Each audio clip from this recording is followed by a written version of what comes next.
মমতা বন্দ্যোপাধ্যায়কে দেখেছিলাম সুপ্রিম কোর্টে, প্রাক্তন হয়ে দেখলাম উনি এখন হাইকোর্টে। আমরা আশা করেছিলাম যে ওনাকে দেখতে পাবো ইন্টারন্যাশনাল কোর্টে। দেখা যাক কি হয়। মমতা বন্দ্যোপাধ্যায়ের অভিযোগের কোনো বাস্তব ভিত্তি নেই। 3 জন বিজেপি কর্মীকে খুন করেছে তৃণমূল কংগ্রেস। আমরা এই খুনের বদলা খুন, চোখের বদলে চোখ, এই রাজনীতির বাইরে পশ্চিমবঙ্গকে নিয়ে আসতে চাই। 2021 সালের 2রা মের পর 56 দিনে 27 জন বিজেপি কর্মী খুন হয়। 27 জন বিজেপির মহিলা কর্মী প্রকাশ্যে ক্যামেরার সামনে দাঁড়িয়ে বলে আমরা তৃণমূল গুন্ডাদের দ্বারা গণধর্ষিতা হয়েছে। সেদিনের মুখ্যমন্ত্রী মমতা বন্দ্যোপাধ্যায় কি করেছিলেন? সেদিনে পুলিশের ভূমিকা কি ছিল? পুলিশ এফআইআর নেয়নি, কারণ তখন রাজ্যে ছিল শাসকের আইন, আর আজকে আইনের শাসন চলছে রাজ্যে। যারা অপরাধী তাদের কোনো অবস্থাতে ছাড়া হবে না, সে আমাদের দলেরই হোক কিংবা অন্য দলেরই হোক। তবে আবার বলছি, মরছে তৃণমূল, মারছে তৃণমূল। তৃণমূলের আভ্যন্তরীণ গোষ্ঠীদ্বন্দ্বর কারণে ঘটনা ঘটছে।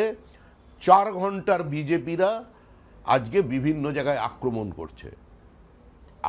আগের দিন রাত্রি পর্যন্ত যারা ফেসবুকে কদর্য ভাষায় প্রার্থীর বিরুদ্ধে লাইভ করেছে, দুপুর 12টার পর তারা গেরুয়া আবির লাগিয়ে হাতে ঝান্ডা নিয়ে তৃণমূল কংগ্রেসকে আক্রমণ করছে, অফিস ভাঙছে। আমাদের পুলিশের ওপরে নির্দেশ আছে দলের পক্ষ থেকে, আমরা সরকারের কেউ নই। মুখ্যমন্ত্রীও বিষয়টি দেখছেন, প্রধানমন্ত্রী, স্বরাষ্ট্রমন্ত্রী, তাদের পূর্ণ নজর আছে পশ্চিমবঙ্গের পরিস্থিতির ওপরে। কোনো ধরনের হিংসাকে পার্টি বরদাস্ত করবে না। যে যত বড়ই নেতা হোক না কেন, কোনো বিধায়কও যদি হয়, তার বিরুদ্ধেও ব্যবস্থা হবে। আমরা পশ্চিমবঙ্গকে এই হিংসার আবহ থেকে, এই প্রতিহিংসার রাজনীতির বাইরে বার করে আনতে চাই। আমাদের লক্ষ্য একটাই, পশ্চিমবঙ্গের উন্নয়ন, পশ্চিমবঙ্গে নতুন বিনিয়োগ, পশ্চিমবঙ্গে নতুন কর্মসংস্থান, পশ্চিমবঙ্গে মেধার প্রতিষ্ঠা, পশ্চিমবঙ্গ থেকে যারা চলে যাচ্ছেন বাইরে তাদের আটকানো, আর ঘরের ছেলেদের ঘরে ফেরানো। রাজ্যের প্রাক্তন মুখ্যমন্ত্রী, একজন মহিলা মুখ্যমন্ত্রী, তাকে দেখলে মানুষ রাস্তায় চোর চোর বলে স্লোগান দেবে। এই কাজ বিজেপি করে না, এই পরিস্থিতিও বিজেপি তৈরি করেনি। এই পরিস্থিতি যদি তৈরি হয়ে থাকে তার জন্য দায়ী তৃণমূল কংগ্রেস। কৃতকর্মের ফল তো সবসময় পিছু ছাড়ে না। তবে এ ধরনের ঘটনা যাতে না হয়, সুস্থ স্বাভাবিক সমাজ সেটাই চায়। কিন্তু যে কাজ তারা করে এসছে তৃণমূল কংগ্রেস, তো কিছুটা ক্ষেত্রে কিছু কিছু ক্ষেত্রে তার প্রতিক্রিয়া হচ্ছে। তবে অধিকাংশই খুঁজে দেখবেন এর মধ্যে অধিকাংশ মানুষজনই আছেন যারা হচ্ছে তৃণমূলেরই লোকজন। এই হ্যাভস আর হ্যাভস নটদের লড়াই। তৃণমূলের সময় যারা পেয়েছে তাদের বিরুদ্ধে যারা পায়নি তারা মুখ খুলছে। 4 তারিখ থেকে যারা বিজেপির পতাকা ধরেছে তারা বিজেপির কর্মী নয়, তাদের পাশে দল নেই।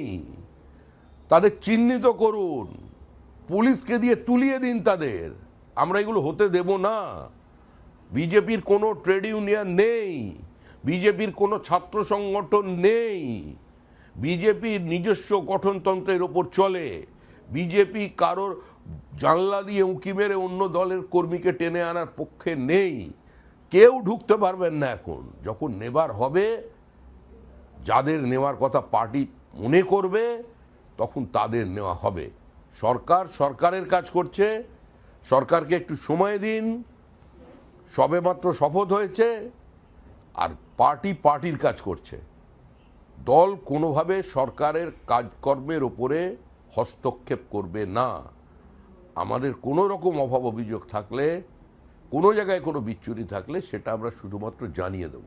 পশ্চিমবঙ্গে একটা সময় এসছে যখন এই রাজনৈতিক সমাজকে শেষ করতে হবে। দল, প্রশাসন, গুন্ডা, দুষ্কৃতী সব মিলিয়ে মিশিয়ে দিলে চলবে না। সরকার এবং দলের মধ্যে একটা বিভাজন রেখা থাকবে।